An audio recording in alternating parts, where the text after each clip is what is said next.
Hey, it's W5HRO. I just found a new little toy. There's probably nobody who's ever seen this thing before. This Mars Control Console CC-12. Now, the reason I'm bringing this up, I'm going to do a series of videos on this Mars Thunderbird mobile transmitter. It's an AM transmitter. It was designed for mobile back in the late 50s, early 60s. They only made these for a short time. It's for 75 and 40 meters. See that? It's crystal controlled.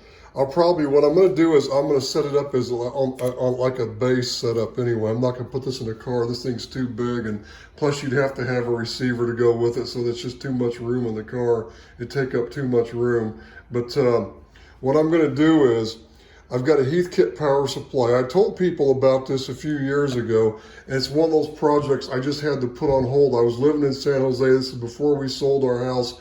I got those external Heathkit supplies. I was going to recap, get it working, hook it up, and to power the thing. Then I was going to play around with it.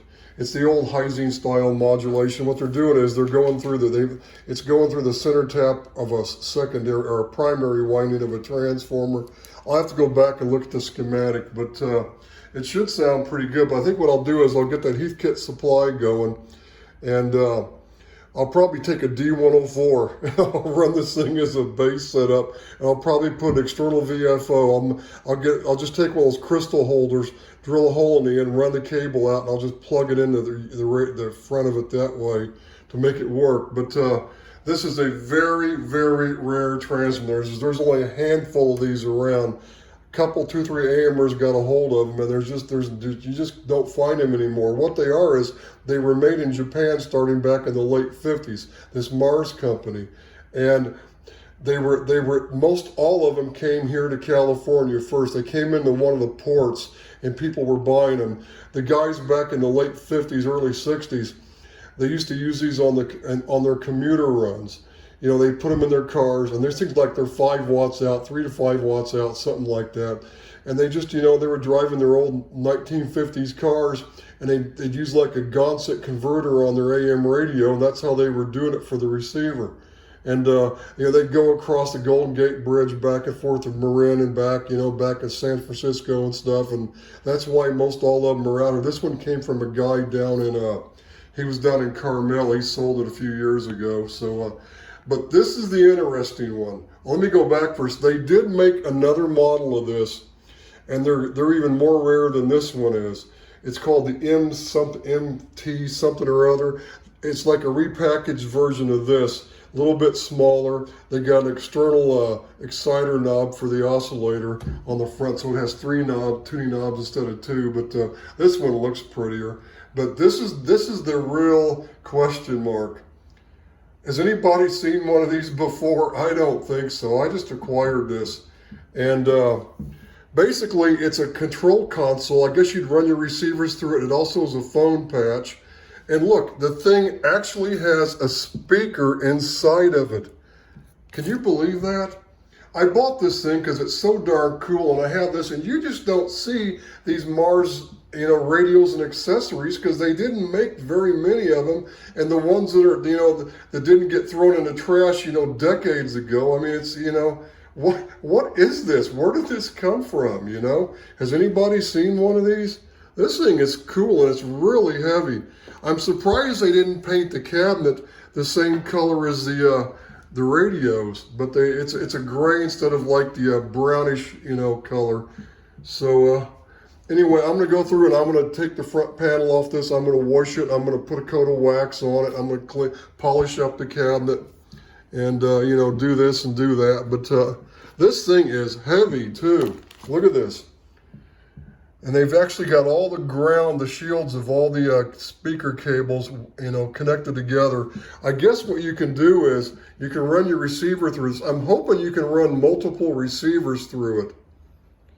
I'm not sure why you'd want it to come out the speaker inside though, but it's kind of cute. I thought when I get this thing going, I'm just going to hook it up and probably run the receiver through it and I could use that for the speaker just to play with, because it's got an SWR meter. It does have the SWR bridge in the back of it, and it also read the forward power. It'll read, it'll read watts, and this radio does about 3 to 10 watts. So this goes up to, 3 to 5 watts, and this goes up to 10 watts. Then it's got an audio, VU meter, and you can adjust it. So I'm assuming that you could run several receivers through this thing.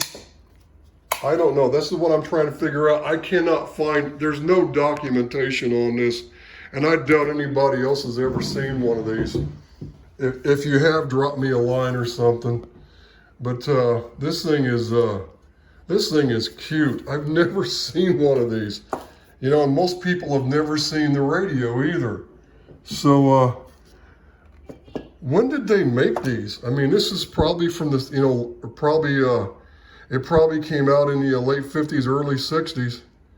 And this stuff is, you just don't see these Mars accessories. I didn't even know this thing existed. So what does it say on the back here? Let's look at the cabinet. It says station mic. I guess that's if you want to run the phone patch through it, maybe. The transmitter, then the telephone and the receiver. External, so you can, you can't hook it up to an external speaker, good. So I wish I had documentation on this. And the SWR bridge is set up for 75 ohms or 52 ohms. You can switch it back and forth. That's kind of interesting. I wonder why they would do that with coax, because they're basically the same. So that's pretty wild. So this thing is neat, and I'm kind of glad I found it. It popped up, and I just, you'll probably never see another one of these ever again. This has got me curious. What else did the Mars company in Japan make back then? What else did they come up with? I'm wondering, what did they make it? I'm sure they made some other accessories, and nobody can seem to find a catalog or anything on the internet. Nobody knows anything about this stuff.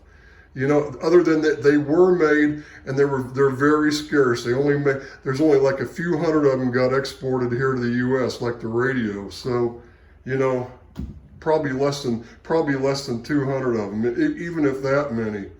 I guess people would order them, and I don't know. They were in catalogs, and people used to order them. So if anybody ever comes across one of the Mars catalogs, if they get lucky and they find something, let me know, because I'd like to get a copy of the catalog. And nobody knows anything about these, and you can't find any information. So I'm just gonna have to draw up a diagram on how this thing is all connected and everything to try to figure out, because there is no schematic. I've got a schematic for this. I don't have a schematic for this. So I have to create one, I guess. But it's also got a PC board on the back with several transformers on the top side of it. So it's pretty neat. I'm assuming this was probably made in the early 60s sometime. So that's all I have. I just kind of want to show you. This is one of my future projects, and there'll be more videos on this stuff when I start working on this transmitter first, and then I'll work on this and I'll hook it up, because I thought this is a nice companion for this. I just wish it was the same color. So that's all for now with the very scarce, very unknown Mars ham radio and accessories. 73s.